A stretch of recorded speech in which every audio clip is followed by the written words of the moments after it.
tukuna thangwi twio kwlwkgwi thwika khorokni cherai borok bini mamani nogo berna thangwi o patimung patikha koktomao sawi mankha nog ganani te khoroksa cherai bo borok bai baksano twio kwlwkgwi thwika hwnei patimung khowai salthang ganki gram panchayat pohormora bridge ganani amchaio o amchaio no nukhungni kaisa pandao manchangna bagui thangmani gopal das te bini khorokni busa kokti salo phung damjisa tamani jorao bisi chini umorni Saptadwip নম মৌসুমী দাস তে নগানানি বিশি চুকু উমরনি তে খরকচা চেরাই বাবলি রাই খরক তাম চেরাইনা তুই খোয়াই তুইমাও তুকুনা বাগৈ থাংমানি গোপাল দাস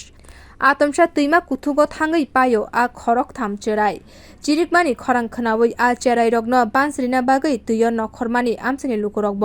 জরা কিসানি ইয়াগুলো সপ্তদ্বীপ তে বাবলি ন হাঙ্গর succumb নগদ তলাংজাগো ফিয়া বা আরও শাক নাইকুলাই রক সাউরিখা বরংনো থৈকা হनै তে কাইসা বখাগো হনকে দাম কাইসা খাকসা রগৈ রতংমা ইয়াগুলো তুইমা কুথুকনি বিশি চিनै উমরনি মৌসুমিনি মাংকথি মানখা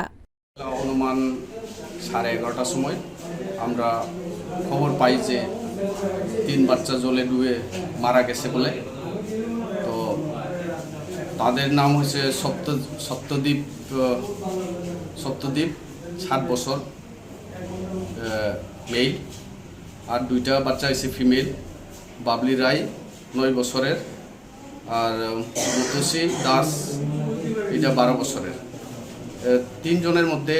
একটা বাচ্চার অ্যাড্রেস হয়েছে বিশালগড়ের যেটা মেল বাচ্চাটা সপ্তদ্বীপ নম তো খবর পাওয়ার সাথে সাথে আমার স্টাফ বা অন্য স্টাফরা গেছে ওখানে থানার স্টাফ গিয়া তাদেরকে জলে থেকে উদ্ধার করা হয়েছে কিন্তু একটা বাচ্চারে প্রায় 1.5 ঘন্টা ধরে সার্চের পরে তারে পাওয়া গেছে অক্ষণদের বডিটা হসপিটাল খোয়াই ডিস্ট্রিক্ট হসপিটালে শিফট করা হয়েছে তখন এটা পুলিশ তদন্ত করবো দেখা যাবে কি ঘটনাটা কিটা কেমনে মারা গেছে প্রাথমিক স্যার অনুমানিক যেহেতু জল থেকে তোলা হয়েছে এটাই তো বোঝা যায় ড্রাউনিং দেখা যাক এরপরে কি আই খরক তাম চেরাই বুসারকনি থৈমানি কক্তমা বাই বেলাইখেনো দুখুনি বয়ের সিপজাজাক আমসি गोनाङैनो बियो रिपोर्ट कक खरां।